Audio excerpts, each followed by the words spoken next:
तत्कालीन नेकपा माओवादी को 2064 साल में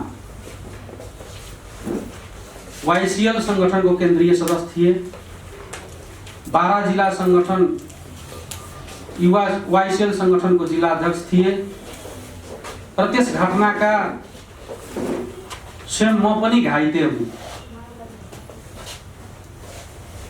र एउटा घाइतेको हिसाबले तपाईहरुको बीच मैले त्यो घटनाको बारेमा केही कुरा राख्न चाहन्छु। पत्रकार मित्र साथीहरु, 2064 साल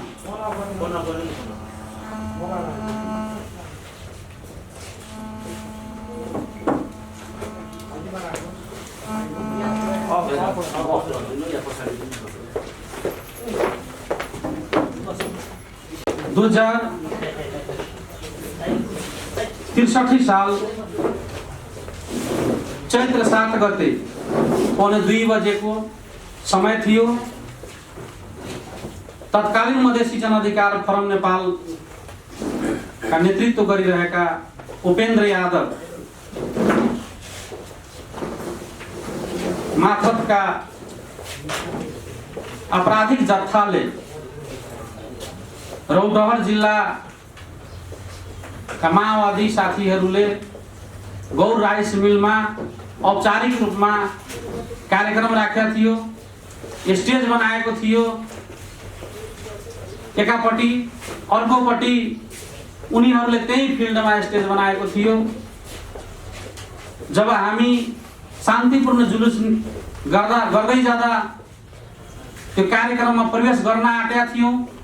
हामी त्यो कार्यक्रममा प्रवेश गर्नुभन्दा अगाडि नै रौतहट जिल्ला संगठन समिति माओवादीले स्टेज जुन बनाएको थियो त्यो स्टेज जलाइसकेको थियो उपेन्द्र यादवका अपराधिक जत्थाले। र त्यतिखेर हामीसँग भएका जनताहरू जो त्यो कार्यक्रममा सहभागी हुन गइरहेको थियो उहाँहरूलाई लक्षित पारी उपेन्द्र यादवका अपराधिक लठैतहरू, गुण्डाहरू र रौतहट जिल्लाका विगत माओवादी आन्दोलनका विरोधीहरू सबैको साटघाटमा गौरमा एउटा नरसंहार जस्तो जुन घटना भयो त्यो नेपालको लागि, नेपाली जनताको लागि, तपाई हामी सबैको लागि एउटा दर्दनायक पीडादायक घटना थियो। त्यसमा 27 जना निर्दोष तत्कालीन माओवादी समर्थक, शुभचिन्तक, कार्यकर्ताहरू को हत्या भयो। सयौंको संख्यामा तत्कालीन माओवादी कार्यकर्ताहरू घाइते भएका थिए। न त्यो घाइतेले न त्यो शहीद परिवारले आजसम्म दोषीहरू माथि जुन 2064 साल 2023 साल 64 साल 28 गते जाहेरी दर्ता मुद्दा पनि भयो। त्यो जिल्लाको माओवादी नेता त्रिभुवन शाहको विशेष निवेदनमा त्यो मुद्दाको बारेमा 14 वर्षसम्म विगतमा बनेका सरकारहरूले पीडितहरूलाई अहिलेसम्म न्याय र अपराधीहरूलाई कारबाही गर्न नसकेकोले हामी दुखित छौं, हामी पीडित छौं। त्यो घटनाको बारेमा जुन दिन घटना भएको थियो त्यसको भोलिपल्ट त्यतिखेर अन्तरिम सरकारका गृह मन्त्री कृष्णप्रसाद सिटौलाज्यू, माननीय कृष्णबहादुर महाराजज्यू उहाँहरू निरीक्षण गर्न जानुभएको थियो। अनमिलले त्यो घटनाले निरीक्षण गरेको छ र त्यो घटना राजनीतिक अभिप्रायले नभएको एउटा जघन्य अपराध हो भन्ने किसिमले प्रतिवेदन पनि ल्याएको छ। नेपाल सरकारको मातहतमा छानबिन समिति गठित भएको थियो। पुनरावेदन अदालतका माननीय न्यायाधीश हरिप्रसाद शर्माजीको नेतृत्वमा उहाँको नेतृत्वको छानबिन समितिले पनि त्यो राजनीतिक अभिप्रायबाट भएको घटना होइन, त्यो जघन्य अपराध हो, त्यसभित्रका दोषीहरू माथि कारबाही हुनुपर्छ जंगली पाराले भएको घटना हो। त्यसमा सामेल तत्कालीन माओवादीका महिला कैडरहरू थियो। उहाँहरूलाई गौरभन्दा पर बागमती खोला जो त्यहाँबाट 8-9 किलोमिटर पर पूर्व पर्छ त्यहाँबाट समातेर उहाँहरूको विभिन्न अङ्गहरूमा टर्चर दिई उखुको त्यो पतहर हुन्छ त्यो पतहर जिउमाथि राखेर अधुमित अवस्थामा एउटा मन्दिरको अगाडि जिउँदै जलाउने काम भएको थियो र त्यो दुःखद घटना हो। त्यो घटनाको याद आउँदा हामीलाई भाकानो छुट्न आउँछ। अहिलेसम्म यो राज्यले के गर्यो? अहिलेसम्म ती अपराधीहरूलाई कारबाही किन भएन? अहिलेसम्म त्यसमा भएका शहीदहरूको बालबच्चाहरूको हकीकत के छ, हालत के छ? अहिलेसम्म त्यसमा घाइते भएकाहरूको उपचार हुन राम्ररी सकेको छैन। र तपाईहरु मार्फत यति कुरा राख्दै म आजको यो रिपोर्टर्स क्लब कार्यालयभित्र हामी पीडितहरूले एउटा प्रेस विज्ञप्ति सार्वजनिक गर्न गइरहेका छौं र यहाँहरु समक्ष म प्रस्तुत गर्न चाहन्छु।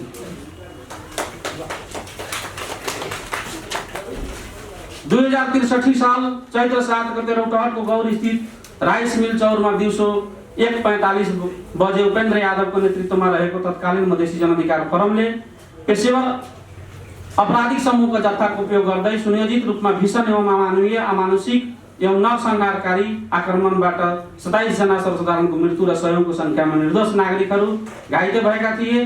स्वचालित बन्दुक, धारिलो हतियार लगायत ढुङ्गा इँटाको प्रयोग गरी अझ महिलाहरूलाई बाँसको भट्टाले संवेदनशील अङ्गहरूमा घोचेर बलात्कार गरी स्तन काटेर छटपटिरहेको अवस्थामा जिउँदो आगो लगाएर हत्या गरिएको थियो। व्यक्तिगत रिसिभी र राजनीतिक झडपको रूपमा नभई सुनियोजित र षड्यन्त्रपूर्ण तौरबाट घटाइएको यस घटनाले मुख्यतः राष्ट्रिय स्तरका सबै राजनीतिक दलहरू पहाडिया वर्गको राजनीतिक दल हुन्। यस्ता दल र यिनका कार्यकर्ताहरूलाई तराई मधेस क्षेत्रमा कुनै पनि हालतमा छिर्न र राजनीतिक गतिविधि सञ्चालन गर्न दिनु हुँदैन। पहाडिया वर्गलाई तराई मधेस क्षेत्रबाट आम रूपमा लखेट्नुपर्छ। यहाँ मधेसी दलले मात्र राज गर्नुपर्छ भनी मधेसको नागरिकहरूलाई जातीय घृणा, द्वेष, अवहेलनाका भ्रम फैलाई मधेसको कथित मठाधीश मसिया बन्ने स्वार्थ लुकेको र शान्ति प्रक्रियामा रहेको नेकपा माओवादीको हत्या गरेमा आफूलाई अझ बढी उत्कृष्ट एवं शक्तिशाली बन्ने अभिष्ट लालसा उपेन्द्र यादवमा निहित रहेको थियो।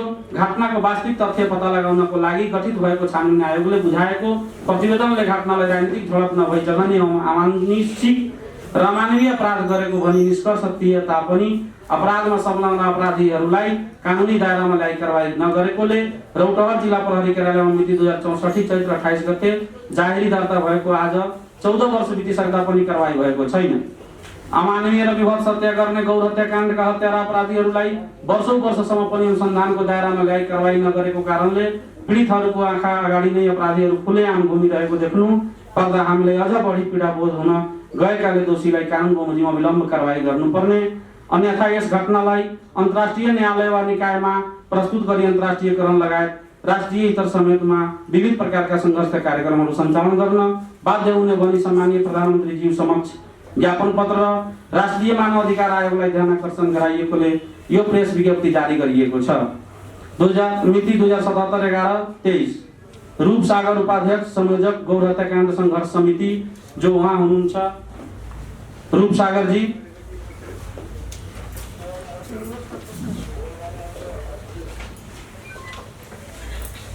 पत्रकार मित्र साथीहरू, मैले प्रेस विज्ञप्ति राखिसके पश्चात यहाँहरूको केही जिज्ञासा छ भने त्यस घटनाका शहीद परिवारहरू तपाईहरुको सामु छ। उहाँहरूले पनि आफ्ना केही कुराहरू राख्न सक्नुहुनेछ र विस्तृत रूपमा अरु थप केही छ भने यहाँहरूले भनेपछि म जानकारी गराउनेछु। हस्त नमस्कार। घटना घटेको 15 वर्ष लाग्न आँट्यो। यो समयसम्म तपाईहरु के हेरेर बस्नुभयो र अहिले 15 वर्षमा चाहिँ किन तपाईहरु यसरी न्याय खोज्दै सार्वजनिक मिडियामा आइराख्नु भएको छ?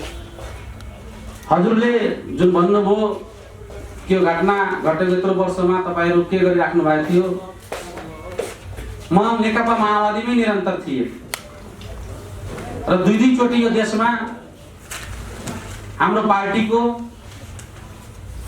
आदरणीय अध्यक्ष प्रचण्डजी प्राइम मिनिस्टर हुँदाखेरि मधेसभित्र जतिसुकै माओवादीका राष्ट्रिय स्तरका प्रोग्रामहरू भए चाहे त्यो तत्कालीन मधेसी राष्ट्रिय मुक्ति मोर्चा नेपाल संगठनको हिसाबले, चाहे त्यो पार्टीको हिसाबले, त्यतिखेर बनेको संगठनको भोजपुरा राज्य समितिको सचिवालय सदस्य म थिए। म बारम्बार यो कुरा उठाइराखे।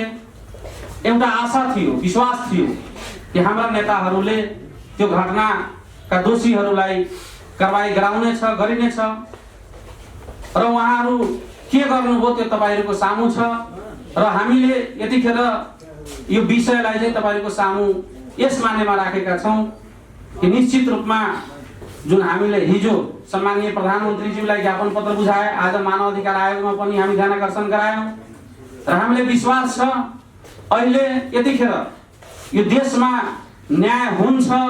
त्यस्तो किसिमको विश्वास हामीलाई हिजो प्रधानमन्त्रीजीसँग भेट्दाखेरि हामी बालविवल भएका थियौं र हाम्रो बालविवल हेरेर, हाम्रो रुवावासी हेरेर, शहीद परिवारको रुवावासी हेरेर प्रधानमन्त्री स्वयं चाहिँ आफू नै भावविवल जस्तो भएको थियो। यस मानेमा हामीले अब यो कुरै नै उठाएको होइन भन्ने कुरा होइन, हामी बारम्बार पार्टीभित्र कुराहरू उठाइरहेका थियौं। अहिले चाहिँ कुन पार्टीमा हुनुहुन्छ तपाईँ? नेपाल कम्युनिस्ट पार्टीमै छु म। ओली निकट हुनुहुन्छ? हजुर हजुर। अब के गर्नुहुन्छ न्याय प्राप्तिका लागि? हामीले अहिले प्रेस कन्फरेन्स यो गर्यौं, ज्ञापन पत्रहरू बुझायौं, ध्यान आकर्षण गरायौं। केही दिनमा नेपाल सरकारले हामीलाई यसको सन्दर्भमा न्याय दिलाउने कार्य अगाडि बढाउँछ भने ठिकै छ, हैन भने अब हामी चाहिँ केही दिनपछि काठमाडौँको भद्रकालीमा आएर चाहिँ हामी धरना बस्नेछौँ। यति बेला नेपाल कम्युनिस्ट पार्टीमा विचलन आइराखेको, दुईटा ध्रुवमा विभाजित भइराखेको अवस्थामा र नयाँ सरकार बन्ने अभ्यास भइराख्दा उपेन्द्र यादव त्यो सरकारको प्रधानमन्त्रीको रूपमा आन्तरिक कसरतमा लागिराखेका बेला उपेन्द्र यादवलाई प्रधानमन्त्री हुन नदिने, सरकारमा जान नदिनको लागि बालुवाटारले नै तपाईहरुलाई प्रयोग गरे जस्तो देखिन्छ। किनभने तपाईहरु सरकारी गाडी चढेर हिँडिराख्नु भएको छ। सरकारी गाडी कसरी मिल्यो तपाईहरुलाई?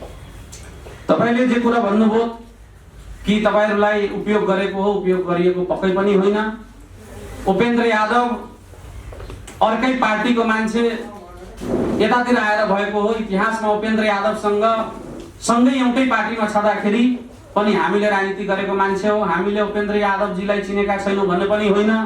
र अर्को कुरा तपाईले जुन भन्नुभयो सरकारी गाडीहरू तपाईहरुले प्रयोग गर्नुभएको छ, हामी भित्रका शहीद परिवारहरू, केही कार्यपालिका सदस्य पनि छन्, केही उपमेयरहरू पनि छन् र उहाँहरूले चाहिँ सेवा सुविधाको निम्ति त्यो गाडीहरू पनि प्राप्त भएको छ। नगरपालिकाको जनप्रतिनिधि भएको नाताले त्यो गाडी हामी लिएर आएका छौँ।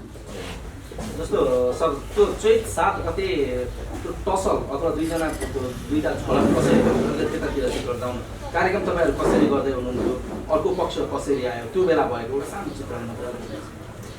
अब हजुरलाई म भनौं त्यो कार्यक्रम राम जानकी धर्मशालामा तत्कालीन माओवादीका साथीहरू जम्मा भएको थियो गौरको।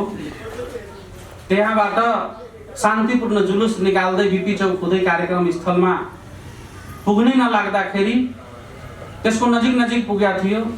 अनि तत्कालीन फोरमका लठैतहरू अपराधिकहरूले माओवादीको मञ्च जलाइदियो पहिला नै। र मैले यहाँ भन्नुभन्दा पनि त्यो घटनाको विस्तृत छानबिन भइसकेको हो। त्यसको प्रतिवेदनले पनि देखाउँछ त्यो कसरी भएको छ, कुन ढंगले भएको छ, त्यो अमानवीय छ भन्ने त्यो प्रतिवेदनले पनि स्पष्ट हुन्छ। किटानी जाहेरी कसका विरुद्ध दिनुभएको थियो? कोलाई चाहिँ तपाईहरुले त्यो घटनामा संलग्न भएको देख्नु भएको थियो?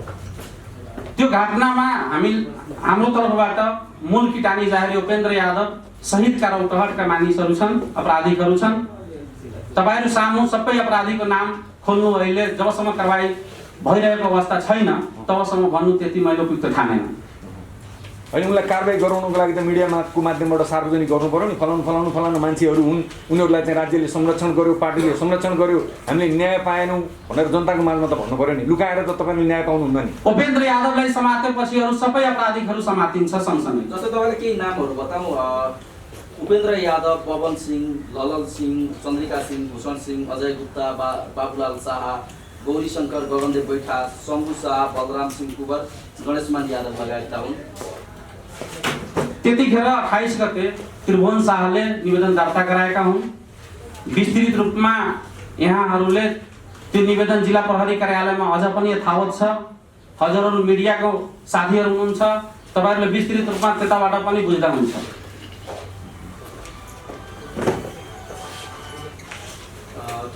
पीडितहरूको बोल्न चाहनुहुन्छ? हस् त, नमस्कार। गौ घटना को हत्यारा के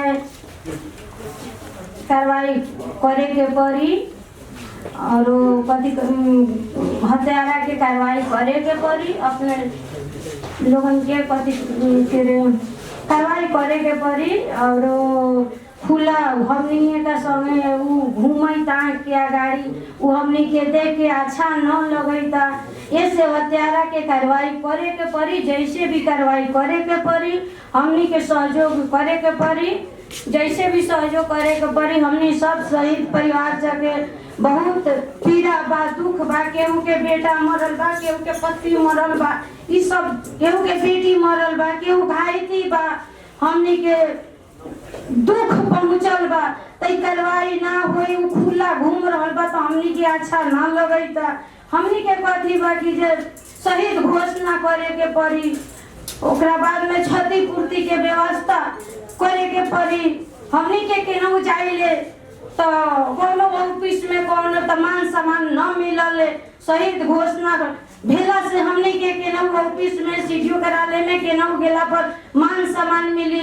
हमनी के बेटा बेटी के पढ़ाई के लेल शहीद घोषणा खोज देवले, उ शहीद घोषणा हो जाए तो केनहू गेला पर बेटा बेटी के पढ़ाई के लेल शहीद घोषणा हो जाए तो उ न खोजी, ये कहे के मतलब।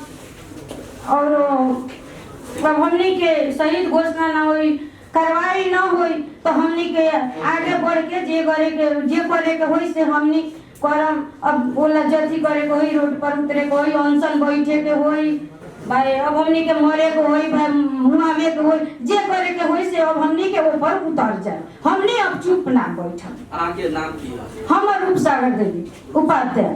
आके कोई पीड़ित है परिवार में? पीड़ित अब हमनी तो पूरा शहीद परिवार पीड़िते छी। आके परिवार से कोई घटना में शामिल रहे?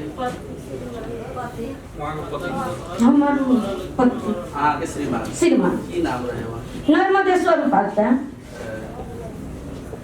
ठीक है।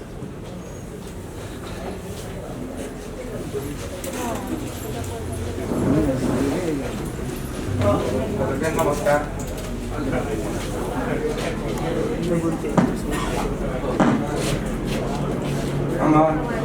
घर तहसील पराले फतुआ विजयपुर नगरपालिका वार्ड नंबर 11 में मेरो छोरो प्रमोद यादव 18 वर्षको यो गौर हत्याकाण्डमा मारेर फालेको, तर अहिलेसम्म त्यो दोषीलाई राज्यले कारबाही गर्नु भएन। मोटामोटी 14 वर्ष भइसक्यो, न त्यसको लागि कुनै सुनवाई गर्यो। डाइरेक्ट हत्याराहरू हत्या गरेर घुमिरहेछ, गाउँमा नेतागिरी गरिरहेछ। त्यो हत्यारालाई जसरी पनि हजुरहरूलाई एउटा म निवेदन पत्र गरिरहेको छु किन हजुरहरू त्यो निर्दोष के हत्यारालाई तपाईँहरू कारवाही जसरी पनि गर्न बनाउनु। तपाईँको पुरा नाम? मेरो नाम रामशरण राई यादव हो। रामशरण राई यादव। रामशरण राई यादव। हजुर। हजुरको छोराको हत्यारालाई चिन्नुहुन्छ तपाईँ? हजुर त मैले त त्यहाँ म गएको थिएन, छोरो गएको थियो। मेरो त्यहाँबाट मेरो घर मोटामोटी 30-35 किलोमिटर उत्तर पर्छ। त्यहाँ पढ्दै थियो छोरोले। त्यो अब त्यसमा त सामेल माओवादी भएर गएको होइन, त्यहाँ पढ्दै थियो, त्यही उसमा गयो अनि मेरो छोरालाई मारे। जिल्ला प्रहरी कार्यालय रौतहटमा धाउनुभयो होला धेरै समयमा, प्रहरीले के भन्छन्? त्यहाँ त हामी बारम्बार गयो हजुर, खोइ अब हुन्छ कारवाही, राज्यले पठाइदिएको छु, कहाँ के गरिदिएको छु, त्यस्तै चालिन्छ। कतिवटा सरकार आयो गयो, तर अहिलेसम्म हामीलाई न्याय पाएको छैन सर। त्यहाँका जनप्रतिनिधि के भन्छन्? सांसदहरूसँग पनि कुरा गर्नुभयो होला? सबैसँग कुरा गर्छु, हुन्छ भन्छ, हुँदैन कसैले भन्दैन? कसैले हुँदैन भन्छ, न्याय चाहिँ पाएन। त्यसले गर्दा त्यसलाई त्यो निर्दोषीलाई तपाईँहरू हुन्छ भने त्यसलाई कारवाही गर्नुहोस्, अनि त्यो जुन मरेछ त्यसलाई शहीद घोषणा गर्न लगाउनुहोस्। अनि त्यसपछि त्यसको कुनै जस्तै आमा होस् बुवा होस् अहिले विचित्र भएको छ भने कुनै पनि हजुरहरूले केही न केही आशा दिलाउनु। परिवारमा कतिजना हुनुहुन्छ तपाईँहरू? हजुर, परिवारमा कतिजना हुनुहुन्छ? परिवारमा हामी 6-7 जना छौँ। 6-7 जना। हजुर। जेठो छोरा हो? जेठो छोरो मरेको जेठो छोरो मरेको अब छोराको हत्यारालाई कारबाही गराउनको लागि अब के गर्ने त के सोच्नु भएको छ तपाईँहरूले हजुर हत्याराको कारबाही गर्नुको लागि अब तपाईँहरूसँग म आशा राखेको छु अब तपाईँहरू गऱ्यौँ भने अब काठमाडौँको अब बाटोमा आएर हामी उभिने हो धर्ना दिने हो केही दिनपछि अब हजुरहरूको बाटो भएन भने अब के गर्ने यस्तै छोरो मरेछ आमा बाबा यतिको विचलित भएर छोरोको कानुन लिएर मागिरहेको छ तर कहीँबाट इन्साफ पाइरहेको छैन त्यसले गर्दा हजुरहरूले हामी धेरै कोसिस गरिरहेको छु भने हजुरहरूले त्यो हत्यारालाई छिटोभन्दा छिटो कानुनको डायरीमा ल्याएर खडा गरेर त्यसलाई कारवाही गर्नुहोस् हस् त नमस्कार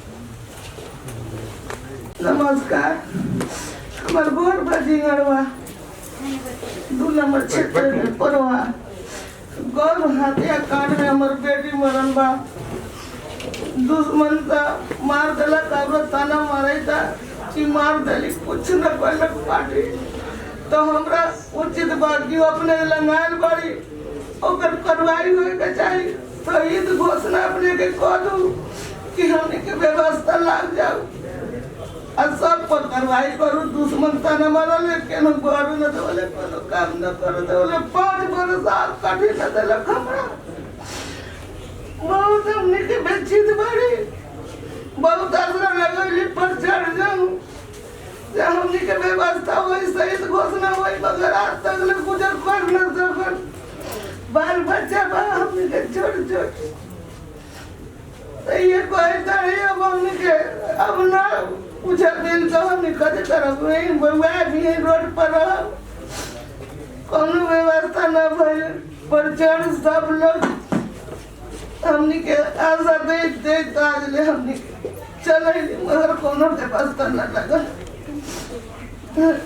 नमस्कार हमर नाम और कैया खातून हमर बेटी के प्रतिमा नाम रहल है कते उम्र भेल कोई गौर घटना में अपन उम्र बताओ कते उम्र के भेल कोई बात के भेले पाई खाऊ ओ नहीं नवरीता में सब 60 बरस भेले छोरी के उम्र कते रहे हम के बना कोई बेटी के उम्र कितना रह 22-23 रहा होते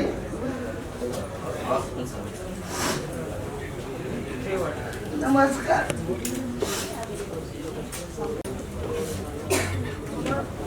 अलि तल ईश्वर तल गरिदिनु बाइक मिलाइदिनु न एकछिन है आफ्नो ज्ञान बेटी भयो तो हमरा सब कुछ अभी हो गल के कोनो व्यवस्था ना बा ये में व्यवस्था कर कोनो ना जाए देव में ना किछो कर देव में भगवा के तीन ठाकुर ना होगा ये में अभी दी आगे नाम की है सिकिलिया देवी कति सिकिलिया देवी कते उम्र भेल आके अपन उम्र कितना हो लग तो कोई पड़ी आके बउआ के उम्र कते रहे तो बेटा का बरस करो 4 बरस के रहले 4 बरस बेटा मर गेल अपने के दिया पुसीता का बस तो बड़का बेटा केतना रह बड़का बेटा मर गल तो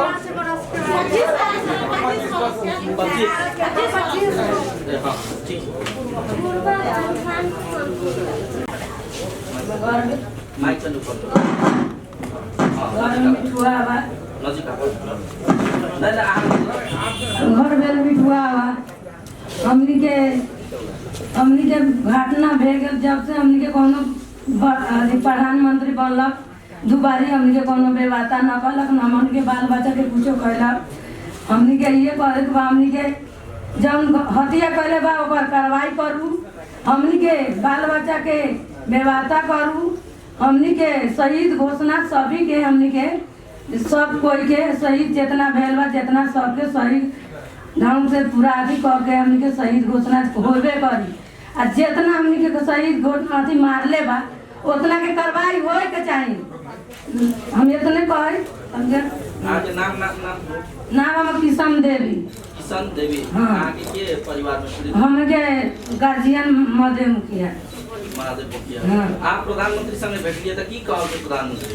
हमनी के कहला का हुए प्रधानमंत्री कहला कि अपने सके व्यवस्था लगाए, व्यवस्था करम, खोजम, सबके करम।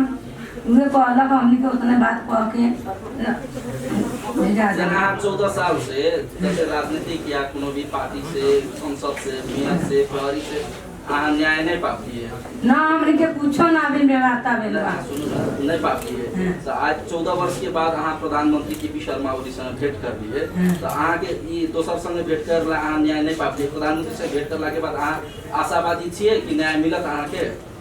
न मिलता इधर हमनी के नया सरकार बनलक वही के चलते हमनी के का करी अइली हम घर से करी हमनी के जाए मोलमन कहम त हमनी के व्यवस्था कोनो लगा।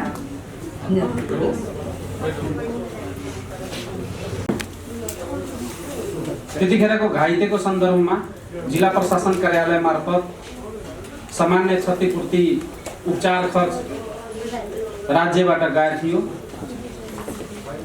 र पूर्ण रूपमा त्यतिखेरका घाइतेहरू अहिले पनि राम्ररी हुन नसकेको अवस्था हो। अनि क्षतिपूर्तिको कुरा चाहिँ क्षतिपूर्ति घाइतेहरूले केही पाएको छैन, उपचार खर्च त्यतिखेरको लागि मात्र पाएको थियो र त्यसले चाहिँ पूर्ण उपचार हुन सकेको अवस्था छैन। कतिपयको मानसिक सन्तुलन नै बिग्रेको, कतिपयको हात खुट्टा नै भाँचेको अवस्थाहरू छ र कतिपयका परिवारजनहरू अझ पनि अब त्यसमा घाइते भइसके पश्चात काम गर्न नसकेर अरूतिर आश्रित जस्तो, अरूले सहयोग गरिदिएर मेरो घर परिवार चलाइदिए जस्तोको अवस्थाहरू छ। अनि आफन्त गुमाएकाहरूले क्षतिपूर्ति केही पाए कि पाएन? आफन्त गुमाएकाहरूले त्यतिखेर 7 दलको अन्तिम सरकार थियो, पर व्यक्ति 10 लाख रुपियाँ त्यतिखेर प्राप्त भएको थियो उहाँहरूलाई। तर त्यो 10 लाख रुपियाँले नै सबै थोक हुन्छ भन्ने हाम्रो बुझाइ होइन। मुख्यतः त्यसभित्रका दोषीहरू जो छ, अपराधीहरू जो छ, त्यसलाई कारबाही हुनुपर्छ र त्यसमा घटनामा परेका मान्छेहरू कुनै युद्धरत अवस्थाको त्यो घटना पनि होइन, शान्तिपूर्ण अवस्थामा चाहिँ त्यो घटना भएको हो। शान्तिपूर्ण अवस्थामा भएको घटनाका मृतकहरूलाई शहीद घोषणा गर्नुपर्छ भन्ने हाम्रो धारणा छ र अझ सेवा सुविधाहरू पाउनुपर्छ भन्ने हाम्रो चाहना छ। सर एउटा कुरा जस्तो तपाईँले 10 लाख पाउनु भएको थियो, त्यो बेला उपचार खर्च पनि पाउनु भएको रहेछ। मानौ अहिले शहीद घोषणा भयो र केही राहत स्वरूप तपाईँहरूलाई रकम उपलब्ध गराइयो भने तपाईँहरू फेरि फिर्ता गर्नुहुन्छ? मूलत मैले त पाएको होइन, म त त्यसको घाइते हो। जो शहीद भएका थिए उनका परिवारजनहरूले पाएका हुन् र मेरो कुरा भन्नु पर्दाखेरि म घाइते पनि थिएँ, मैले क्षतिपूर्ति पनि पाएँ। त्यतिखेरको सरकार कस्तो कमसल थियो, जो व्यक्ति घाइते थियो उसको नाउँमा क्षतिपूर्ति दिनुपर्ने सट्टामा नक्कली जाली सही गर्नेवालाहरूलाई पनि क्षतिपूर्ति दियो। त्यसले पनि देखिन्छ कि कस्तो राज्यको त्यतिखेरको अवस्था थियो। संक्रमणकालीनको नाउँमा लुटतन्त्रको अवस्था थियो। त्यो बेला त माओवादीको सरकार थियो हैन? माओवादीको सरकार थिएन, त्यो गठबन्धनको सरकार थियो। संक्रमणकालीन अवस्था थियो। त्यतिखेर जसले जहाँबाट जे पनि गर्न पाउँथ्यो त्यो सिचुएसन थियो। अहिले जस्तोको बलियो सरकार थियो र?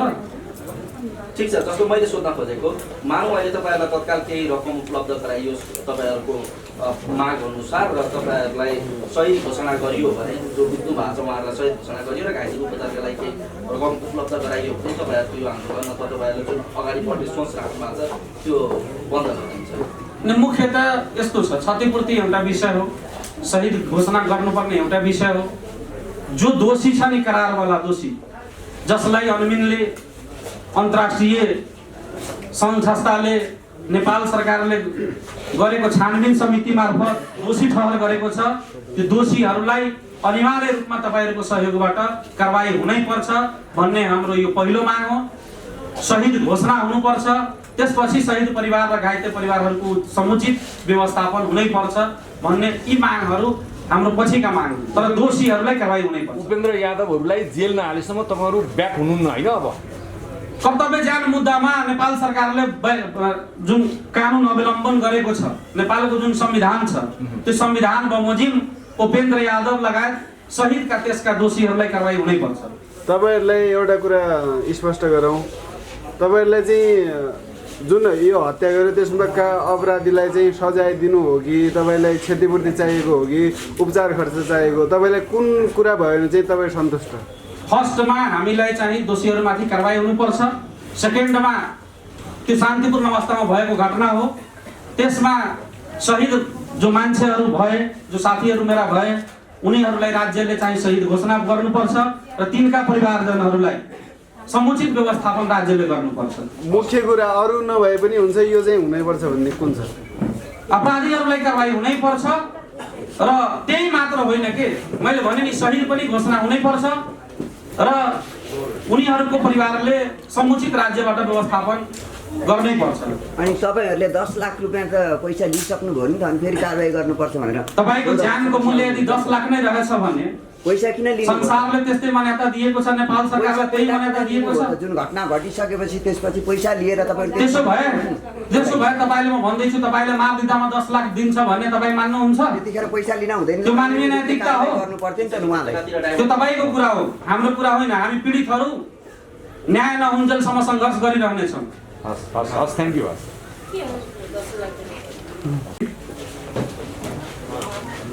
आजको यस रिपोर्टर क्लबमा राष्ट्रवादी केन्द्र नेपालको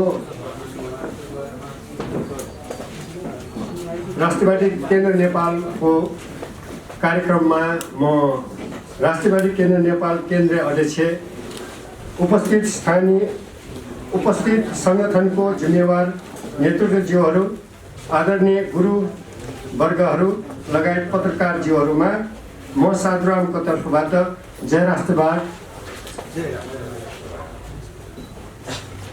म यस आजको कार्यक्रममा उपस्थिति आसन ग्रहण गरिदिनु हुन सर्वप्रथम राष्ट्रवादी केन्द्र नेपालको अध्यक्ष आदरणीय चन्द्रबहादुर थापाज्यू आसन ग्रहण गरिदिनु हुन अनुरोध गर्दछु। त्यस्तै बालकुमारी माताज्यू, कर्णबहादुर साईज्यू, पशुपतिका पुजारी केदार भण्डारीज्यू, माधव खत्रीज्यू, विकासमान श्रेष्ठज्यू, यसै काठमाडौँ उपत्यकाको खुला मञ्चमा अनसनमा बसी हाम्रो नेपाल सरकारसँग हाम्रो मुद्दाहरू, जनताका समस्याहरूलाई समाधान गर्नको लागि अनसन बस्दा 12 जनालाई अनसनको वास्ता नगरी अब यो हामी 12 जना मात्रै नभई एउटा समूह, एउटा पार्टीले पनि नसुन्ने भएको हुनाले समग्र रूपमा नेपालको सम्पूर्ण भेषभाषी, संस्कृति, बाजागाजा, जति पनि विद्यार्थी अनि प्रहरी, उद्योग धन्दाहरू, यातायात सम्पूर्ण मिलेर अब यो हाम्रो नेपालको जति पनि समस्याहरू छन्, यो समस्याको बारेमा हाम्रो राष्ट्रवादी केन्द्र नेपालको अध्यक्षज्यू आदरणीय चन्द्रबहादुर थापाज्यूबाट यस रिपोर्टर क्लबमा राष्ट्रवादी केन्द्र नेपालको मुद्दाहरू राखिदिनु हुन म अनुरोध गर्दछु।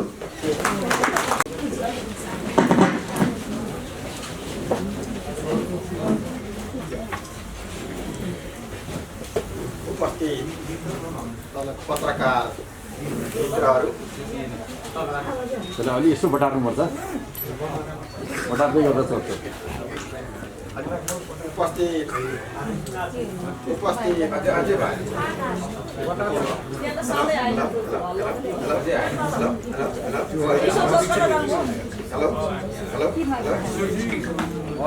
अघिसम्म त बजिरहेको छ। हेलो आदरणीय पत्रकार मित्रज्यूहरू, राष्ट्रवादी केन्द्र नेपालका जिम्मेवार नेतृत्वज्यूहरू, आज हामीले रिपोर्टर्स क्लबमा जो पत्रकार सम्मेलन गर्न गइरहेका छौँ, पत्रकार सम्मेलन गर्नुको औचित्य के हो भन्ने बारेमा म संक्षिप्त चर्चा गर्दै म अन्य विषयवस्तुमा प्रवेश गर्नेछु। आज नेपालमा जो लोकतान्त्रिक व्यवस्था स्थापित भएको छ त्यो व्यवस्थाले नेपाली जनताका जनजीविकाका सवालमा, धर्म संस्कृतिका सवालमा, राष्ट्रियताका सवालमा दिन प्रतिदिन दिन दुगुना रात चौगुनाका हिसाबले नेपाली जनता जो उत्पीडित बन्दै गइरहेको विषय घाम जस्तै छर्लङ्ग छ। यही विषयलाई लिएर राष्ट्रवादी केन्द्र नेपालले विगत 5 वर्षदेखि अनवरत आफ्ना कार्यक्रमहरू आम जनतालाई सङ्गठित गर्दै गोलबन्द गर्दै अगाडि बढिरहेको विषय म अवगत गराउन चाहन्छु। र अस्ति मात्रै 21 गते राष्ट्रवादी केन्द्रले यही ढिकुटी मण्डपमा विराट राष्ट्रवादी कार्यक्रम गरी केही विषयवस्तुलाई, केही मुद्दाहरूलाई संश्लेषित गरेको छ। ती मुद्दाहरूको बिचमा हामीले भन्दा आज प्रत्येक दिन नेपालीहरू आफ्नो देशमा भविष्य सुनिश्चित नभएर विदेशिनु परेको छ। भर्खर जन्मिएको बच्चालाई छोडेर, विवाह गरेको श्रीमान श्रीमतीलाई छोडेर वा वृद्ध बुवामा छोडेर आफ्नो देशबाटै पलायन हुनुपर्ने जो बाध्यात्मक स्थिति एकातिर छ भने अर्कोतिर हाम्रो देशमा भएका स्रोत र साधनहरू बेवारिसे छन्। उद्योग धन्दा बन्द गरिएको छ र सिङ्गो देश आर्थिक हिसाबले चौपट बनाइएको छ। त्यो सँगसँगै जो राष्ट्रका मेरुदण्ड मानिने अर्को सम्पदा भनेको धार्मिक सांस्कृतिक सम्पदा हो। त्यो धार्मिक सांस्कृतिक सम्पदाको हिसाबले हेर्ने हो भने पनि नेपालमा मूलतः हिन्दू, बौद्ध, किराँत, जैन लगायतका जो ओमकार आस्थासँग जोडिएका धर्मावलम्बीहरू आज दिन प्रतिदिन कमजोर बन्दै गइरहेका छन् भने विदेशी धर्म संस्कृतिहरू दिन प्रतिदिन हावी भइरहेको अवस्थाले सिङ्गो राष्ट्रियता खतरामा परेको अनुभूति हामीले गरिरहेका छौँ। त्यो सँगसँगै जो उद्योगी व्यवसायीहरूको अवस्था हामीले देख्यौँ। यही कोभिडको बारेमा पनि हामीले हेर्दाखेरि जो 9 महिनामा सारा उद्योग धन्दा व्यवसायहरू सरकारले बन्द गर भन्यो, बाहिर मर्निङ वाकसम्म पनि गर्न दिएन। तर त्यो अवधिभरिको जो व्यवसायी लगायतका आम नेपाली नागरिकहरूलाई जो पीर मर्का पर्यो, त्यो पीर मर्काको बारेमा नेपालमा सरकार नभए जस्तो अनुभूति हामी आम नेपाली जनताले गर्नु पर्यो। यस्तो स्थितिमा अब अहिलेको सरकारलाई, अहिलेको व्यवस्थालाई नेपाली जनताले सहयोग गर्न पर्ने कारण के? यसको औचित्य अब नेपाल सरकारले पुष्टि गर्नुपर्छ भन्ने विषयमा राष्ट्रवादी केन्द्र नेपालले यो पत्रकार सम्मेलन मार्फत उद्घोष गर्न चाहन्छ कि अहिलेको व्यवस्था, अहिलेको सत्ता, अहिलेको सरकारलाई हर क्षेत्रबाट असहयोग आन्दोलन, असहयोग अभियान चलाउनु अहिलेको तत्काल आवश्यकता पर्यो। हामीले कर किन तिर्ने? आज शिक्षा, स्वास्थ्य, रोजगार लगायतका विषयवस्तुमा सरकार मौन छ। आज उद्योग धन्दा, स्रोत र साधन परिचालन गर्ने विषयमा सरकार मौन छ। आफ्नो धर्म संस्कृति, आफ्नो भाषा वेशभूषाको बारेमा सरकार मौन छ। यो स्थितिमा हामीले पत्रकार सम्मेलन गरी आम जनसमुदायलाई 3 करोड नेपालीलाई तथा देश तथा विदेशमा भएका यो देशको माया ममता गर्ने सबै नेपालीलाई यो आग्रह अभियान गर्न चाहन्छौँ। अब यो सरकारलाई, यो व्यवस्थालाई असहयोग गर्न पर्ने अभियानै सुरु गर्नुपर्छ। एउटा व्यक्तिले गरेर हुँदैन। यो सरकारलाई हामीले तिनीको ट्याक्सबाट जति भ्रष्टाचार भइरहेको छ, जति लुटपाट भइरहेको छ, जति भत्ताको नाममा, सेवा सुविधाको नाममा खाइरहेका छन्, यो स्रोत नै जनता हो। जनताले 24 घण्टामा 12 घण्टा मेहनत गरेर नङ्ग्रा खियाएर कमाएको पैसाबाट जो आफू मात्रै बाँच्ने तर जनतालाई मृत्युतुल्य बनाउने व्यवस्था नेपाली जनताले खोजेका होइनन्। अब नेपाली जनता आफ्नो ठाउँबाट, टोल टोलबाट, बस्ती बस्तीबाट, गाउँ गाउँबाट जाग्ने र अहिलेको राष्ट्रघाती, धर्मघाती र जनघाती व्यवस्थाका विरुद्ध अहिंसात्मक ढङ्गले, शान्तिपूर्ण ढङ्गले आफ्नो टोल बस्तीबाट उठ्ने र एउटा अभियानकै रूपमा राष्ट्रवादी केन्द्रले देशैभरि अभियानकै रूपमा असहयोग आन्दोलन चलाउने घोषणा यही पत्रकार सम्मेलन मार्फत गर्दै म आफूले तयार गरेको प्रेस विज्ञप्ति पढेर म पत्रकार साथीहरूलाई पनि एक प्रति प्रेस विज्ञप्ति दिन हार्दिक आग्रह र अनुरोध गर्न चाहन्छु। राष्ट्रवादी केन्द्र नेपाल प्रेस विज्ञप्ति। राष्ट्र, राष्ट्रियता, वैदिक सनातन धर्म संस्कृति, जनजीविका र राष्ट्रिय पुँजी लगानीको पक्षमा राष्ट्रवादी केन्द्र नेपालले विगत 5 वर्षदेखि सङ्घर्ष गर्दै आइरहेको सर्वविधि छ। बोन, शाक्त, शैव, साङ्ख्य, ब्रह्म, वैदिक, वैद, जैन र प्रकृति पूजक धर्म दर्शनले सिन्चित पवित्र भूमि नेपाल हो। धर्म र संस्कृतिले समाजको, समाजले राजनीतिको, राजनीतिले प्रणालीको निर्माण गर्ने हुन्छ। हाम्रो देशको राजनीतिक प्रणालीमा माथिका मौलिक दर्शन तथा धर्म संस्कृतिलाई विमुख बनाइएको कारण हाम्रो संस्कृति, अर्थतन्त्र लगायत समग्र क्षेत्रहरू परजीवी बनिसकेका छन्। यसर्थ नेपालको समग्र प्रणालीलाई माटो सुहाउँदो बनाउने लक्ष्य पुरा नहुन्जेल हाम्रो सङ्गठनले आजैदेखि शान्तिपूर्ण भद्र अवज्ञाका कार्यक्रमहरूलाई निरन्तरता दिने कुरा उद्घोष गर्दछ। शान्तिपूर्ण अवज्ञाका कार्यक्रमहरूलाई केन्द्रदेखि स्थानीय तहसम्म र व्यवस्थाका टुट्टीहरू र व्यथिति, अन्याय, अत्याचार, भ्रष्टाचार, राष्ट्रघातको विरुद्धमा जनस्तरबाट सुरुवात गरिनेछ। सम्पूर्ण राष्ट्रवादी, धर्म संस्कृति पक्षधर सङ्घ सङ्गठनहरू, राष्ट्रिय उद्यमी व्यवसायीहरू तथा आम जनसमुदायलाई हाम्रो शान्तिपूर्ण भद्र अवज्ञा अभियानलाई साथ समर्थन गराउन हार्दिक अपिल गर्दछौँ। गत फागुन 21 गते काठमाडौँ लगायत देशैभरका सहरहरूमा भएको वृहत कार्यक्रमलाई सफल बनाउन अनवरत लागू हुने सम्पूर्ण तहका नेतृत्वहरू, जनसमुदाय, विभिन्न शुभेच्छुक सङ्घ संस्थाहरू, सुरक्षाकर्मीहरू, सञ्चारकर्मीहरू तथा सम्पूर्णमा हार्दिक कृतज्ञता व्यक्त गर्दछु। चन्द्रबहादुर थापा, केन्द्रीय अध्यक्ष। धन्यवाद। धन्यवाद। कार्यक्रमका श्रद्धेय सभापति, राष्ट्रवादी केन्द्रका अध्यक्षज्यू, त्यसमा आसीन आदरणीय राष्ट्रवादी अभियन्ताहरू र उपस्थित आदरणीय पत्रकार साथीहरू र राष्ट्रवादी केन्द्रका अभियन्ता साथीहरू, वास्तवमा यो कोभिड-19 को चाहिँ महामारीपछि, म त महाआतङ्क भन्छु, यसपछि जुन पेसा व्यवसाय अहिले नेपालको आँकडा अहिले इमिजिएट हामीले चाहिँ छलफल गऱ्यौँ भने लगभग 20 देखि 30% पेसा व्यवसायहरू बन्द हुने अवस्थामा छन्। र वास्तवमा देशको कुरा गर्दाखेरि यो दुईटा कुरालाई आक्रमण गर्दा तपाईँको एटम बम अथवा ठुलो मिलिटरी कु अथवा आक्रमण गर्नुपर्ने रहेनछ। एउटा देशको उद्यमशीलतालाई बन्धक बनाउने, अर्को देशको पहिचानलाई खतम गरिदिएपछि देश नाम मात्रले देश हुँदो रहेनछ। त्यसको समृद्धि, त्यसको पहिचान, त्यसको चाहिँ विकास भन्ने कुरा चाहिँ यो के भन्ने नेक्स्ट इम्पोसिबल हुन्छ नि, यो सम्भवै हुँदो रहेनछ।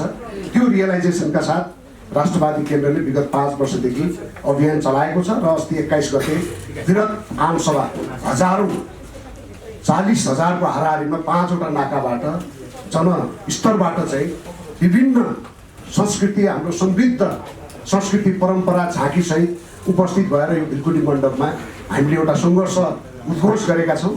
र म अहिले यहाँ उपस्थित भएको वास्तवमा यो के भने सङ्घर्ष जुन समितिको कुरा गरिएको छ, हामी विगत 3-4 महिनादेखि यो पोस्ट कोभिड म्यानेजमेन्ट भन्छ नि, हामीले यो रिओपन गर्दाखेरि के कस्तो अप्ठ्यारो छ पेसा व्यवसायीको भनिकन विभिन्न क्षेत्रका पेसा व्यवसायीहरू मिलेर 57वटा छाता सङ्गठनहरू, 36वटा चाहिँ पर्यटन व्यवसाय जो अहिले पनि लकडाउन छ, अहिले पनि यहाँले हेर्नुभयो भने खुलेको जस्तो अवस्था छ, तर देशको नीतिको कारणले पर्यटकहरू नेपालमा आउने अवस्था छैन, चाहे त्यो खुला सिमाना होस् अथवा एयरपोर्टको अवस्था।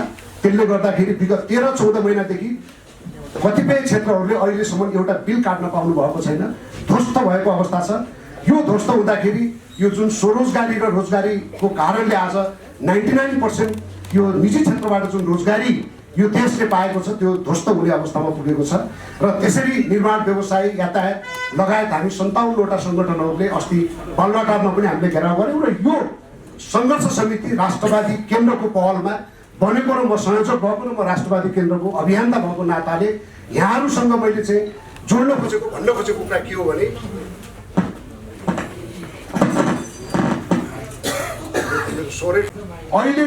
अहिलेको समस्या भनेको राष्ट्रको यो हामीले रातो किताब यो चाहिँ राष्ट्रिय सङ्घीय जुन चाहिँ बजेटलाई हामीले निहालेर हेऱ्यौँ भने 77-78 को लगभग 85% साधारण खर्चमा जाने जुन राष्ट्रिय बजेट बनेको छ, यसको पछाडिको कारक हिजो राजालाई तपाईँ हामीले 61-62 को आन्दोलनपछि बिना लेजिटिमेसी एउटा परिवारले चाहिँ राष्ट्रिय पुँजीमा, राष्ट्रिय ढुकुटीमा दाँत गाड्यो भनेर हामीले चाहिँ त्यत्रो आन्दोलन गऱ्यौँ, व्यवस्था परिवर्तन गऱ्यौँ।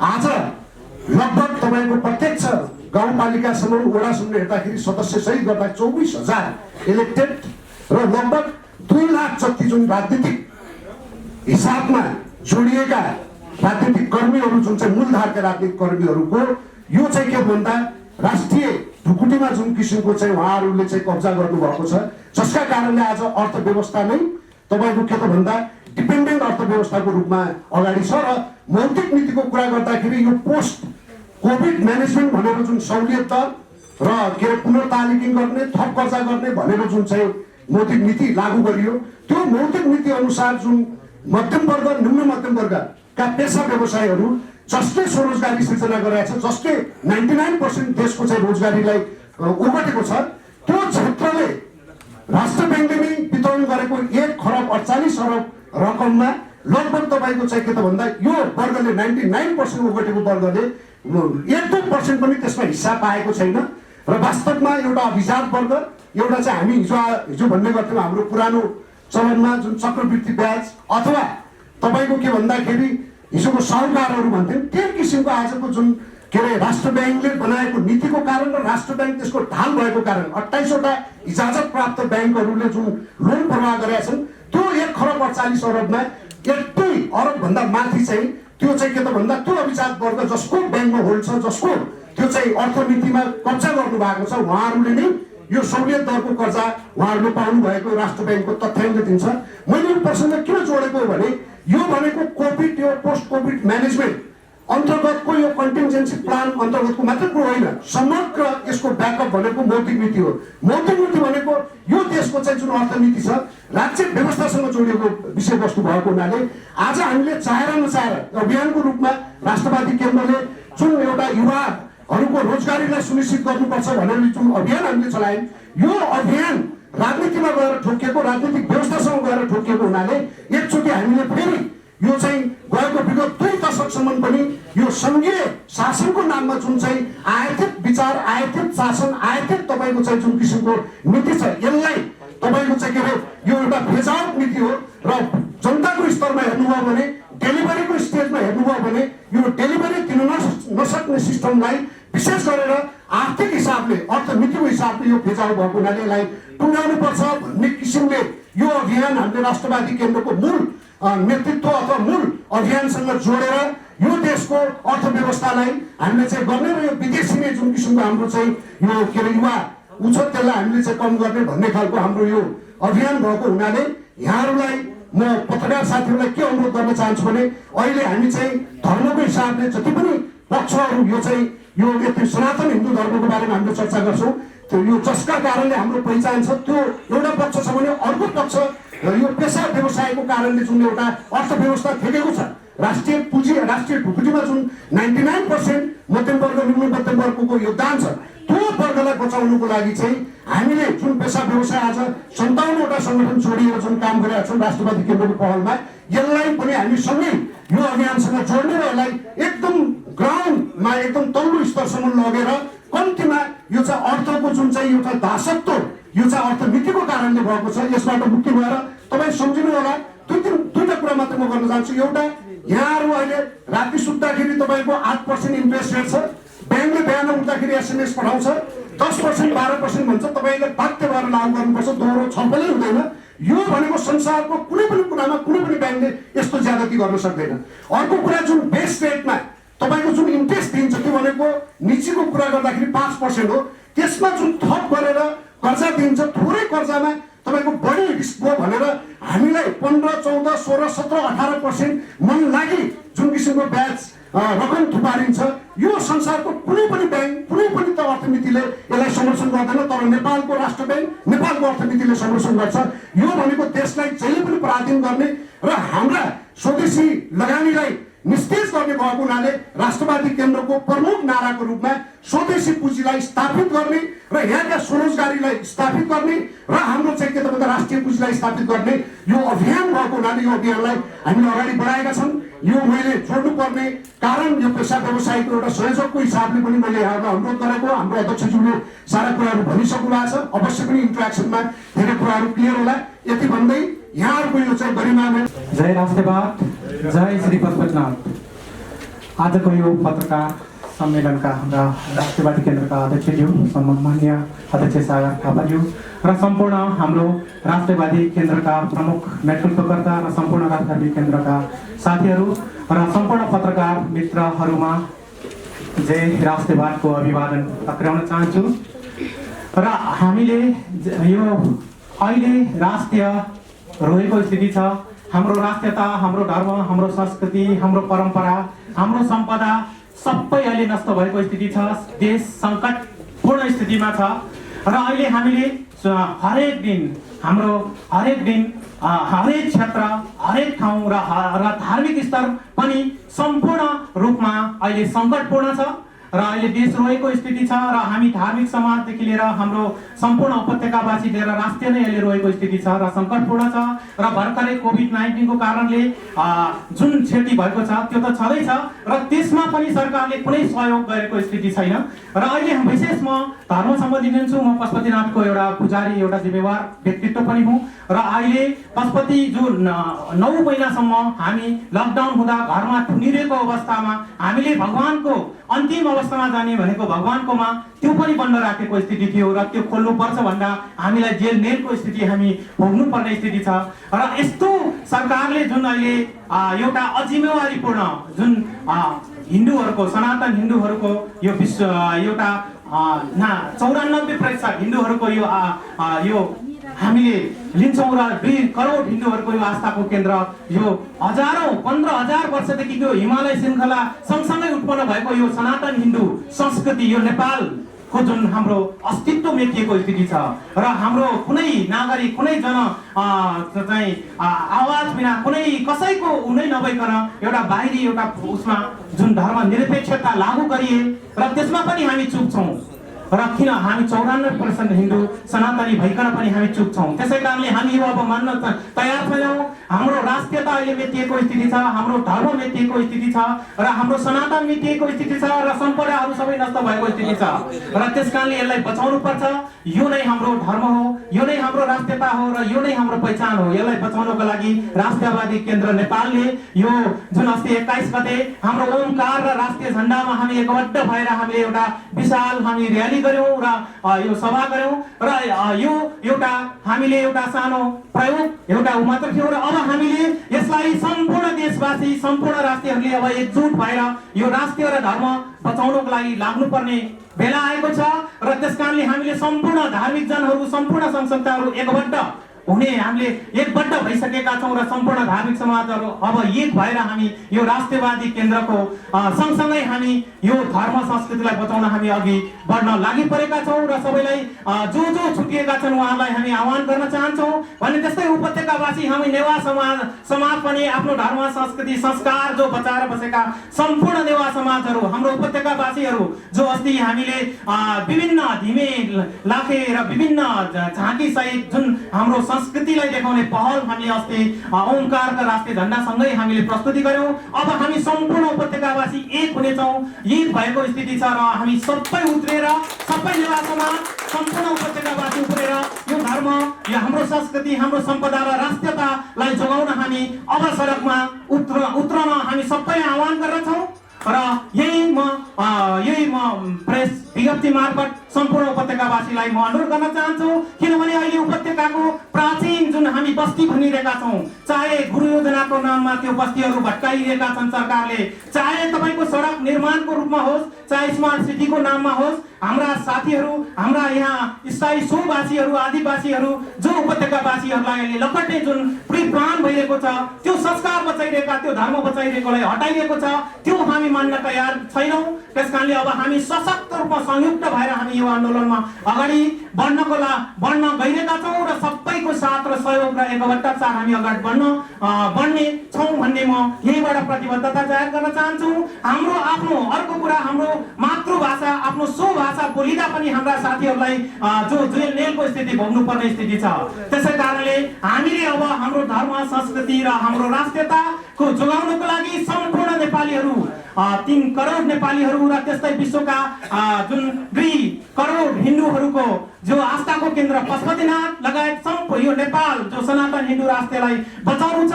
हाम्रो धर्म छोडेर यो पाश्चात्य धर्ममा अब लाग्ने होइन, हाम्रो स्वधर्म, हाम्रो संस्कृतिलाई बचाउँ, यही आह्वान सहित हामी अब राष्ट्रियवादी केन्द्रको यो नेतृत्वमा टोलमा हामी अगाडि बढ्दैछौँ।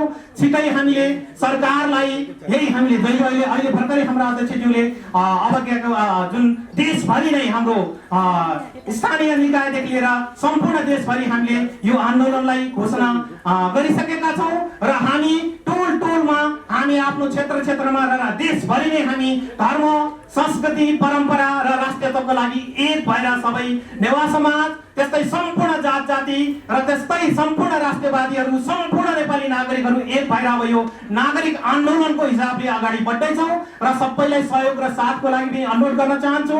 र हाम्रो धर्म, हाम्रो संस्कृति नरहे हामी रहँदैनौँ, न राष्ट्रिय रहन्छ। त्यसै कारणले हामीले राष्ट्रियताको लागि यो हामी सम्पूर्ण राष्ट्रवादी सम्पूर्ण नागरिकहरू एक भएर अगाडि बढौँ, यही म अनुरोध गर्न चाहन्छु। जय शम्भो, जय पशुपतिनाथ, जय राष्ट्रवाद। हाम्रो देश अहिले अल्प विकसित देश को रूपले चिनिएको छ, किनभने हाम्रो देशमा व्याप्त भ्रष्टाचार र गरिबी व्याप्त मौलाएको छ। यो कहाँबाट? बस राष्ट्रका हिमायतीहरूबाट यो भएको सर्वविदित छ। यो हामीलाई स्पष्ट छ। आज हाम्रो देशमा शिक्षा अति महँगो भएको छ। शिक्षा पढिसक्नु छैन, तिरिसक्नु स्थितिमा छैन। स्वास्थ्य उपचार अति महँगो भएको छ। स्वास्थ्य उपचार गर्न हामीलाई धेरै कठिन भएको छ। यो हाम्रो हैसियतभन्दा, हाम्रो कमाइको स्तरभन्दा धेरै माथि पुगेको छ। आज रोजगारी सुनिश्चितता छैन। आज हजारौँ सङ्ख्यामा, लाखौँ सङ्ख्यामा हाम्रा युवाहरू विदेशिन बाध्य भएका छन्। यो हाम्रो विडम्बना हो। यसको मूल कारण भनेको सरकार, नेतृत्व वर्ग। आज हाम्रो धर्म, संस्कृति, पौराणिक महत्त्वका सम्पदाहरू माथिँदै गएका छन्। हाम्रो आज राष्ट्रिय पहिचान बिग्रिँदै गएको छ, पलायनको स्थितिमा गएको छ। हामी आज विश्व समुदायमा हामी एउटा गरिब मुलुकको रूपमा चिनेका छौँ। आज उच्च भ्रष्टाचारको देश भनेर चिनिरहेछु। यो किनभने आज नागरिकको कुनै मान मर्यादा, हैसियत, इज्जत छैन। सरकारले नागरिकलाई नागरिकको मर्यादा, हैसियतमा कहिले राख्न चाहेन। मात्र उहाँहरूले आफ्नो लागि लोकतन्त्र, गणतन्त्र मनाइरहेका छन्। यसर्थ आज हाम्रो नेपालीको जनजीवन साह्रै दुःखमय, कष्टपूर्ण छ र हामीले यी सरकारका आसीन व्यक्तिहरूलाई मात्र कर तिर्नका लागि आज हामी कर साफ भएका छौँ। उहाँहरूको लागि हामी मात्र कर तिर्दिने समुदाय भएको छौँ। अरू हाम्रो नागरिक हैसियत कहीँ पनि छैन। आज हामीलाई कुनै पनि क्षेत्रबाट यो नागरिक हो, नागरिकको लागि काम गर्नुपर्छ, देशको लागि काम गर्नुपर्छ भनेर यी सरकार बस्नेहरूबाट कहिले पनि हामीले पाउन सकेनौँ। आज देश भनेको देशको मर्यादा गर्नका लागि, आज नागरिकको मान हैसियत बढाउनका लागि सरकार जहिले पनि तल्लीन हुनुपर्ने हो, जागृत हुनुपर्ने हो, जिम्मेवार हुने हो। त्यसैको लागि सरकार हो। तर आज सरकार मात्र जनतालाई भनौँ पुरानो भाषामा भन्ने भने दमनकारी गर्न, जनतालाई नितान्त अप्ठ्यारो स्थितिमा बस्न, दुःखदायी जीवन यापन गर्नलाई मात्रै सरकार अगाडि बढेको हामीले महसुस गरेका छौँ। यसर्थ यहाँहरूपट्टि हामी राष्ट्रवादी केन्द्र नेपालका अभियन्ताहरू यो जाहेर गर्न चाहन्छौँ कि हामीले किन कर तिर्नु कहीँ यो न्याय चिज छ? जब नागरिकलाई नागरिकको हैसियत दिन्छ भने नागरिकले अवश्य तिर्नुपर्छ। किन नागरिकले नै गर्दाखेरि आज देशको राजस्व, आज पुँजीको स्रोत निर्माण हुन्छ, आज आयको स्रोत निर्माण हुन्छ। तर यो नागरिकबाट उठेको करको प्रयोग खोइ? आज हाम्रो राष्ट्रिय पुँजीको स्थिति के छ? आज हाम्रो लगानीको स्रोत के छ? कुनै पनि स्पष्ट छैन। अर्थात् यसको दृष्टान्त हामीले हेर्ने हो भने न पुँजीको स्रोत स्पष्ट छ, न लगानीको स्रोत स्पष्ट छ। यसले हामीलाई मात्र भ्रमित बनाएको छ। यसर्थ हामी सबैले यो भद्र शान्तिपूर्ण अवज्ञा गर्नुपर्दछ र यो कर तिर्ने र सरकारलाई सहयोग गर्ने कुराबाट हामी चाहिँ धेरै टाढा रहनुपर्छ भने म यहाँहरूलाई उद्घोष गर्दै यहाँबाट बिदा दिन्छु। धन्यवाद। एउटा प्रश्न, यो कर तिरेन भने राज्य सञ्चालन कसरी हुन्छ? यो कर तिर्ने, सरकारलाई अवज्ञा गर्ने बाहेक अरू पनि त बाटो होला, जस्तै कुनै बाटो होला समाधान गर्न सकिने? अभियसली सरकारलाई कर नतिरिकन सरकार चल्छ कसरी? होइन। तर पहिला कर तिर्नलाई नागरिकको हैसियत व्यवस्थित गरिदिनुपर्छ। नागरिकले जब रोजगार सुनिश्चित गर्छ, आफ्नो कर्म ढङ्गले गर्न पाउँछ, तब उसले आम्दानी सुनिश्चित गर्छ। जब आम्दानी सुनिश्चित गर्छ तब सरकारलाई कर तिर्छ। कर तिर्नु भनेको नागरिकको मर्यादा बढ्नु हो। जब मेरो कर तिर्ने हैसियत रहन्छ भने मैले राज्यलाई सुरक्षित गरेको हो, त्यो भनेको मेरो आय स्रोत बढेको हो, मेरो आम्दानी बढेको हो। तर आम्दानी बढाउने कुरा कसले सुनिश्चित गर्नुपर्छ, त्यो सरकारको नैतिक जिम्मेवारी हो। तर त्यसबाट सरकार उपेक्षित भएको छ। त्यसकारण आज सरकार भनेको महँगा महँगा गाडी चलाउने, विलिसिता गर्ने, धेरै आर्थिक स्रोत उहाँहरूमा परिचालन हुने, अनि हाम्रो कर त बिग्रेको छ। अर्थात् सत्यमा भन्ने हो भने देशको कुल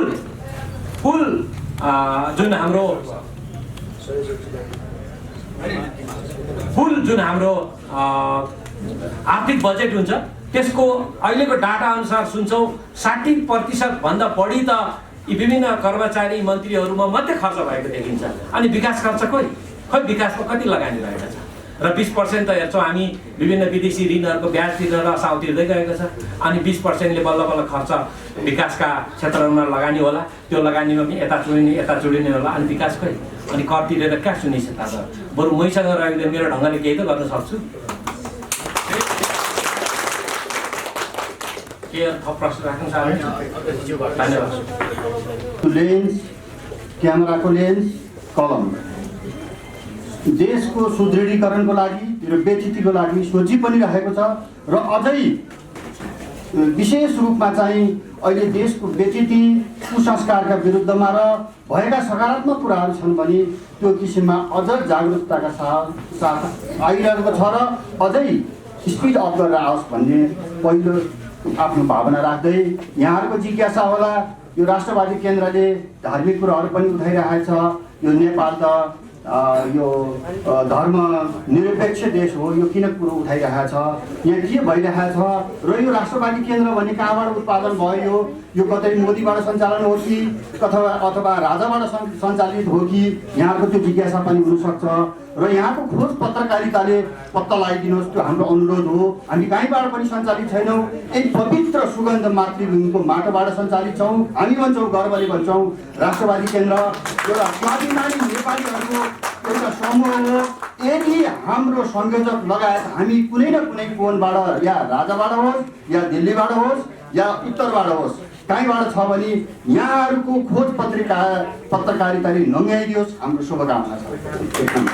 र दोस्रो कुरो, राष्ट्रवादी केन्द्र भन्नाले यो स्वतन्त्र नागरिकहरूको एउटा कन्सियस नागरिकहरूको एउटा समूह हो। यो समूहभित्र सबै सम्प्रदाय, सबै जात जाति, सबै धर्मावलम्बीहरूको एउटा सचेत र पोजिटिभ थिङ्किङ बोकेर अगाडि बढेको एउटा स्वतन्त्र संस्था हो। यसभित्र सबै गोलबद्ध भइदिन म देशमा 75 जिल्लाका आम दाजुभाइ दिदीबहिनीहरूलाई हार्दिक अपिल पनि गर्दछु।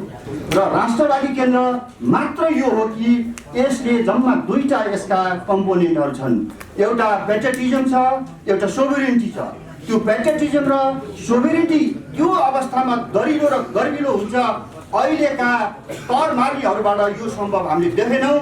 जब हामीले चाहिँ के देख्यौँ भने यो पेट्रियटिजम र सोभरेन्टी, आफ्नो नेपालीको अपनत्व, मेरो मातृभूमि भन्नको लागि त्यसभित्र विकास, धर्म, संस्कार, संस्कृति र भूगोल यदि नेपालीले आत्मसात गरेर चाहिँ स्वाभिमानी हुन सक्यो भने त्यसबाट अगाडि बढ्न सकिन्छ भन्ने राख्यौँ हामीले। र त्यो हुनको लागि प्रत्येक नेपाली, राष्ट्रवादी केन्द्रले चाहेको सरकार भनेको कस्तो भने प्रत्येक नेपालीले यो मेरो सरकार हो, मेरो भाग्य विधाता हो, सरकार हाम्रो लागि हो, सरकारले जे गर्छ हाम्रो लागि गर्छ भन्ने 3 करोड नेपालीले अनुभूति गर्नु पर्यो। जबसम्म त्यो किसिमबाट हुँदैन तबसम्म देश स्वतन्त्र र एउटा विकसित रूप लिन सक्दैन। त्यसकारण प्रत्येक नागरिकले, राज्यका अङ्गहरू हाम्रा सेवक हुन्, सुरक्षा निकायहरू हाम्रा सेवक हुन्, यसले देशको र नागरिकको रक्षा गर्छ भन्ने भावना पनि जगाउनु सक्नु पर्यो। अर्कोतिर अहिले भ्यू टावर र सडकहरू धमाधम विकास भइरहेको छ। हामी त्यसलाई विकास भन्दैनौँ, त्यो एउटा टुल्स मात्रै हो, विकासको एउटा टुल्स मात्रै हो। विकास भनेको त्यो हो जब हामीले धर्मलाई एउटा स्वाभिमानी नागरिक, जब 12 कक्षा उचाइ यो देशमा 1 देखि 12 कक्षा उत्तीर्ण हुन्छ भने ऊ देशलाई उपयोगी नागरिक बनाउन सक्नु पर्यो। धर्म, संस्कार, संस्कृति, व्यावसायिक ज्ञान, सिप र दक्षताले आफै स्वावलम्बी भएको नागरिक जबसम्म हामीले उत्पादन गर्न सक्दैनौँ तबसम्म यो देशमा कुनै उन्नति हुनेवाला पनि छैन, राष्ट्र जोगिनेवाला पनि छैन। अब अहिले त कोरियासँग यति गऱ्यौँ, उता यति सम्झौता गऱ्यौँ, हामीले यति मेन पावर पठाइदियौँ भनेर राज्य गर्व गर्छ। अर्कोतिर भ्रष्टाचार र व्यथिति व्याप्त छ, सिन्डिकेटमा चलिरहेको छ हरेक संस्थाहरू। हिजो अस्ति मात्रै फ्रान्सको निकोलास सार्कोजीलाई 4 वर्ष जेल सजाय राष्ट्रपतिलाई। कोरियामा त्यस्तै छ। अब हाम्रो त यहाँ कारबाही गर्ने कसले कारबाही गर्ने? आफै धामी आफै झाँक्री सबै सेटिङमा चलिरहेको छ देश। राज्यको चौथो अङ्ग त्यता पनि तेर्सिन जरुरी छ, किनभने यही व्यथिति र यही स्तरमा गइरह्यो भने कुनै उन्नति हुने हामीले छाड देख्दैनौँ। त्यसकारण राष्ट्रवादी केन्द्रले हामीले निःशुल्क शिक्षा स्वास्थ्य हुनु पर्यो, आम नेपालीको पहुँचभित्रै दुईटा कुराहरू लागू हुनु पर्यो। आफ्नो सिप योग्यता र क्षमताका आधारमा आफ्नै देशभित्रै पुँजी परिचालित हुनु पर्यो र यही देशमा गरी खाने मेसो गर्न पर्यो भनेर हामीले चाहिँ एउटा थिङ्क ट्याङ्कहरू शिक्षा विज्ञ, स्वास्थ्य विज्ञ, अर्थविज्ञ, कृषि विज्ञ सबै राखेर कसरी देश अगाडि बढाउँदाखेरि एउटा स्थितिमा रहेर चल्छ भन्ने कुराको एउटा खाका तयार गरेर मेची महाकाली अभियान हामी गर्दैछौँ। र यहाँहरूको हामीलाई विनम्र अनुरोध के छ भने अन्तमा यहाँहरूको क्यामेराको लेन्स र कलम हाम्रोतिर पनि सोचिरहोस्, हाम्रा व्यथितिका कुराहरू पनि औल्याइदिनुहोस् र राज्यले अहिले गरिरहेका कुराहरूमा अब यो हिसाबले राष्ट्रवादीले सोचेका कुराहरू बाहेक त्यो हिसाबमा जान सक्यो भने राज्य यही सिस्टम यही भित्र रहन्छ। हामी कसैको विरोध गर्दैनौँ, होइन भने त्यसलाई परिवर्तनको लागि चाहिँ यहाँको साथ सहयोग रहिरहनेछ भन्ने अपेक्षा राख्दै बिदा हुन्छु। धन्यवाद।